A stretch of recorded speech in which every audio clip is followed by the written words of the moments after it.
안녕하십니까. 5월 18일 토요일 말씀 묵상 시작하겠습니다. 민수기 4장 34절에서부터 49절까지 말씀 함께 묵상하겠습니다. 오늘 말씀은 레위인 세 가족이죠. 고핫, 게르손, 므라리 가족의 그 숫자를 세는 부분이라서 조금 묵상하기는 쉽지 않은데요. 그 숫자 하나 가지고 짧게 묵상을 할 수 있었으면 좋겠습니다. 자, 레위 지파의 계수는 두 번 이루어집니다. 첫째로는 이제 1개월 이상의 남자로서 대속 제물로서 몇 명이 되는가, 즉 이스라엘의 모든 그 장자를 대속하기 위한 숫자로서 셌을 때 22,000명이었죠. 그리고 이제는 30세에서부터 50세의 남자로서 성막을 실제로 섬길 사람들이 몇 명이 되는가를 세고 있습니다. 즉 이게 실제로 일하는 일꾼들, 사역자들의 숫자를 세는 부분이죠. 오늘은 본문을 한꺼번에 다 읽어보겠습니다.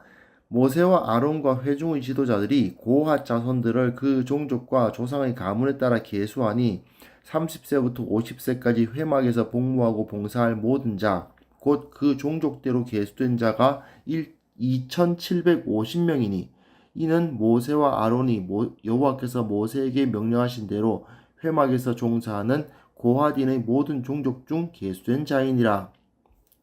게르손 자손 중 그 종족과 조상의 가문을 따라 계수된 자는 30세부터 50세까지 회막 봉사에 참여하여 일할 만한 모든 자라. 그 종족과 조상의 가문을 따라 계수된 자는 2,630명이니 이는 모세와 아론이 여호와의 명령대로 회막에 종사하는 게르손 자손의 모든 종족 중 계수된 자니라. 므라리 자손의 종족 중 그 종족과 조상의 가문을 따라 계수된 자는 30세부터 50세까지 회막에서 복무하고 봉사할 모든 자라. 그 종족을 따라 계수된 자는 3,200명이니 이는 모세와 아론이 여호와께서 모세에게 명령하신 대로 므라리 자손들이 종족 중 계수된 자니라. 모세와 아론과 이스라엘 지휘관들이 레위인을 그 종족과 조상의 가문에 따라 다 계수하니 30세부터 50세까지 회막 봉사와 매는 일에 참여하여 일할 만한 모든 자, 곧 그 계수된 자는 8,580명이라. 그들이 할 일과 짐을 매는 일을 따라 모세에게 계수되었을 때 여호와께서 모세에게 명령하신 대로 그들이 계수되었더라. 제가 계수된 걸 표로 한번 짜봤습니다. 고핫 자손 8,300명, 1개월 이상의 숫자는 8,300명이고 30세부터 50세 사이는 2,750명, 게르손 자손 7,500명 중에 2,630명, 그리고 므라리 자손 6,200명 중에 3,200명이죠. 재밌는 것은 므라리 자손이 이 30세에서 50세 비율이 굉장히 높습니다. 50%가 넘어가요. 51.62%라고 나오죠. 굉장히 많습니다. 그래서 1개월 이상 남자 숫자는 므라리 자손이 제일 적은데 정작 30세부터 50세까지 남자 숫자는 므라리 자손이 제일 많습니다. 이 숫자의 크기 자체가 중요해요. 즉 이들이 몇 명이었냐가 중요한 게 아니라 이 사람들의 숫자가 중요합니다. 왜냐하면 이 숫자 자체가 정말 기적적이기 때문입니다. 이 왼쪽이 한 10,000명 된답니다. 그런데 오른쪽에 그 성막을 그러니까 실제 크기에 맞춰서 1대1 크기로 이 광야에 만들어 놓은 것들이 있는데 거기 들어간 사람들의 숫자가 지금 그 그림이 좀 조그만하지만 제가 세보니까 한 40명 정도 돼요. 40명 좀 안 돼요. 근데 상당 숫자가 이렇게 제단 곁에 있죠. 이 성막에 이 정도 한 40명이니까 200명, 300명 들어가면 옴죽달싹도 못하게 될 것 같아요. 제가 보기에는. 글쎄요. 그 만원 버스에 사람 밀어 넣듯이 하면 500명 들어갈 수 있으려나요? 성막은 이 정도밖에 안 됩니다. 그런데 왼쪽에 1만 명, 이게 서울시청 앞에 있는 광장이잖아요. 근데 이 서울시청 앞에 있는 광장에 성막을 세우면 몇 개가 들어가냐면 3개는 들어가요. 이 광장 안에 성막이 3개는 들어갑니다.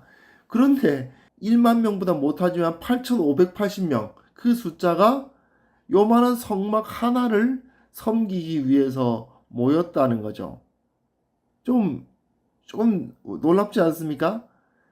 8,580명이 이 작은 성소 하나를 섬겼습니다.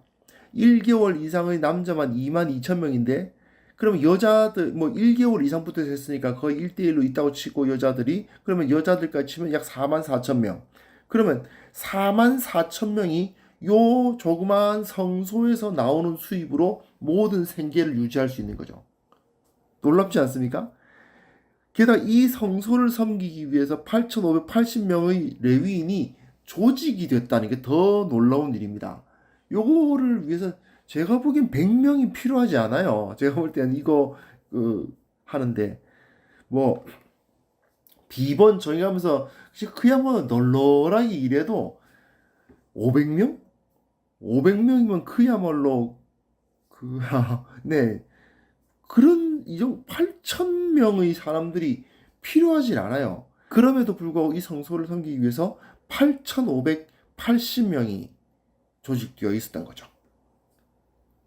자, 이것을 보면 하나님께서 얼마나 놀라운 기적을 그 광야에서 일으키고 계셨는가를 알 수 있습니다. 모세가 이 숫자를 왜 이렇게 일일이 기록했을까요? 그렇죠. 하나님께서 이런 놀라운 기적을 일으키고 계셨다라는 것을 증언하는 거죠. 하나님께서 인도하시는 광야의 길은 사실 사람들이 보기에는 굶는 길이고 죽음의 길이었습니다. 하지만 그곳에서 그들은 만나와 메추라기를 먹으며 살아났고 전혀 어떤 핍절함 없이 그 40년을 보낼 수 있었죠. 레위인들이 보기에 4만 4천 명의 레위인들이 보기에 저 성소 하나가 우리를 다 먹여 살린다고? 예, 믿을 수 없었을 것입니다. 그러나 실제로 그런 일은 일어났죠. 하나님께서 또한 그곳에서 그 자그마한 성소 하나에서 8,580명의 그 일자리를 만들어 놓으신 거 아닙니까? 어떻게 그것이 가능했을까? 예, 우리의 생각으로선 잘 가능한 일이 아닙니다. 하지만 하나님께서는 가능하게 하셨던 거죠. 이것을 믿는 것이야말로 진정한 믿음입니다. 우리의 삶 가운데, 우리의 생각 가운데 하나님께서 일하신다고 하셨을 때 믿을 수 없다고 느껴질 때가 많이 있을 거예요. 하지만 하나님께서는 그 광야에서 이 일을 행하셨습니다. 이런 기적을 일으키셨습니다. 그 사실을 기억하면서 나의 인생에도 우리의 인생에도 이 기적을 일으켜 주옵소서 이런 기도를 할 수 있는 우리 모두가 되었으면 좋겠습니다. 하나님 아버지 주님께서 우리를 그 기적 가운데로 이끌어 주옵소서. 하나님의 그 기적을 우리도 보게 하여 주시고 그 놀라우신 역사 가운데서 하나님께서 일으켜 주시는 공급하심과 채워 주심과 그리고 의미 있게 하심을 깨닫고 누리며 즐거워하며 찬송하는 우리 모두가 되게 하여 주옵소서. 예수님의 이름으로 기도합니다. 아멘.